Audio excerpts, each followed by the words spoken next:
Sebenarnya ini wisuda yang kedua, tahun lalu beliau sudah wisuda 10 juz. Tapi tahun ini qadarullah takdir Allah ibu hanya bisa menambah hafalannya 5 juz. Dikarenakan kemarin sempat sakit, jadi berbulan-bulan tidak bersama dengan Al-Quran. Karena sakitnya itu harusnya 20 juz. Cuman karena kemarin ada sakit, koma, serangan jantung, akhirnya alhamdulillah ibu bisa menghafalkan tambahan 5 juz. Jadi hari ini wisuda 15 juz untuk ibu.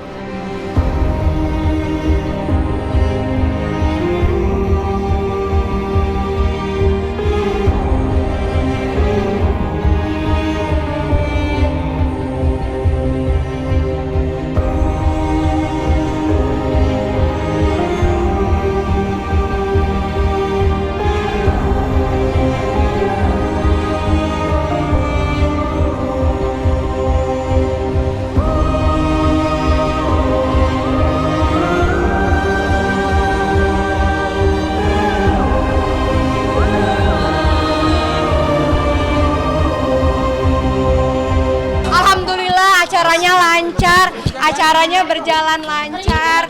Semoga Melihat ibu sendiri gimana Kak? Melihat alhamdulillah ibu terharu banget penuh dengan hikmat dan semoga kita semua bisa menjadi hafiz dan hafizah di jalannya Allah. Amin. Kita terharu banget karena ibu sudah menyelesaikan sampai 15 juz dan ibu tadi cerita sama kita bertiga, aku Ricis Mbak Oki, ibu mau akhir tahun ini bisa sampai 30 juz katanya, doakan ya. Jadi kita terharu banget sih. Alhamdulillah ya, luar biasa. Kemarin kan sempat jatuh sakit ICU, sekarang udah sehat, Masya Allah, doakan terus. Ibu saya sehari kalau lagi sehat ya beliau meluangkan waktu 7-8 jam untuk menghafalkan Quran. Tapi sekarang dalam keadaan yang kurang stabil teman-teman semua. Tapi dalam keadaan yang seperti ini pun sehari 3 jam beliau bersama dengan Al-Quran. Jadi kadang-kadang saya rasa malu karena kita yang sehat-sehat ini mungkin belum sekuat beliau dalam bersama dengan Al-Quran. Mohon doanya semoga ibu senantiasa sehat dan bisa melanjutkan cita-citanya. Kata ibu tahun depan mau ikut wisuda lagi yang terakhir insya Allah.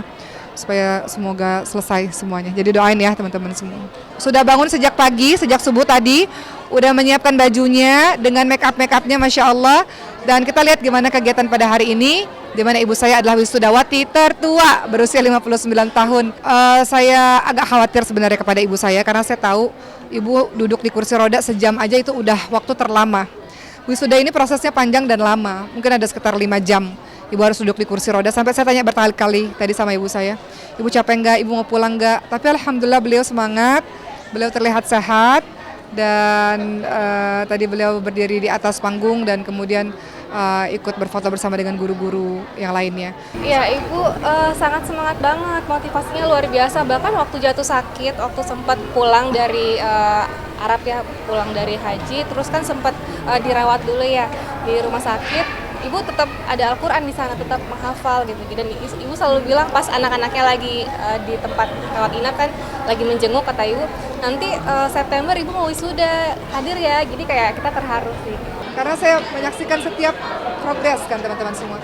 Dari mulai nggak berdaya, dari mulai kulitnya dingin, kemudian kulitnya pucat gitu ya, dengan ventilatornya, kemudian perlahan-lahan baring terus, kemudian perlahan-lahan belajar untuk bisa duduk pusing 5 menit, baring lagi, sampai sekarang bisa berjalan. Itu kan sebuah pertolongan dahsyat dari Allah gitu. Ketika ibu dalam kondisi yang sekarang baik, ibu stabil Masya Allah, masih dengan obat-obatnya tapi stabil alhamdulillah. Keajaiban, semua dokter mengatakan keajaiban. Hanya sedikit orang-orang yang bisa bertahan ketika sudah kehilangan nafas 5 menit, apalagi CPR dengan dada yang retak, hanya sedikit yang bertahan, tapi Allah kasih kesempatan hidup buat ibu. Ibu masih bolak-balik ke rumah sakit, masih harus ke dokter jantung, dokter endokrin, masih fisioterapi, masih ke berbagai macam dokter yang sangat banyak. Akupuntur juga ibu masih lakukan, dan saya masih rencana untuk stem cell lagi. Jadi pengobatan masih terus berlanjut dengan dokter yang berbeda-beda. Iya, dalam keadaan yang sekarang beliau tinggal di rumah saya. Karena saya selalu mengatakan ibu harus tinggal di rumah saya, karena rumah saya yang paling dekat dengan rumah sakit. Belajar dari serangan jantung kemarin, kalau kita telat pengenangan beberapa menit saja, maka mungkin tidak kembali.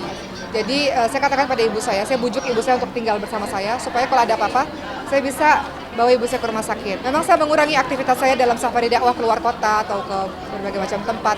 Karena di hari-hari biasa saya akan menemani ibu saya ke rumah sakit seperti itu. Sampai hari ini masih terus pengobatan ibu, karena setelah wisuda ini saya akan bawa ibu lagi ke rumah sakit lagi, masih harus bertemu dengan berbagai macam dokter-dokter. Jadi pengobatan masih terus berlanjut dengan dokter yang berbeda-beda. Itu sebabnya kenapa saya sekarang kalau safari dakwah hanya mengambil di weekend. Sabtu Minggu saja, karena hari Senin sampai Jumat itu biasanya kita akan bolak-balik ke rumah sakit untuk ke dokter.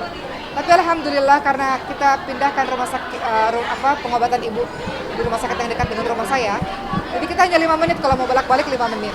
Guru ngajinya Ria Ricis adalah ibu saya, teman-teman semua. Beliau nggak mau diajarin sama saya. Katanya Boki kalau diajarin Boki ntar Bokinya galak katanya gitu. Jadi Ricis itu adalah guru ngajinya adalah ibu saya sendiri. Ibu saya yang menginginkan anak-anaknya dan dirinya menjadi penghafal Quran.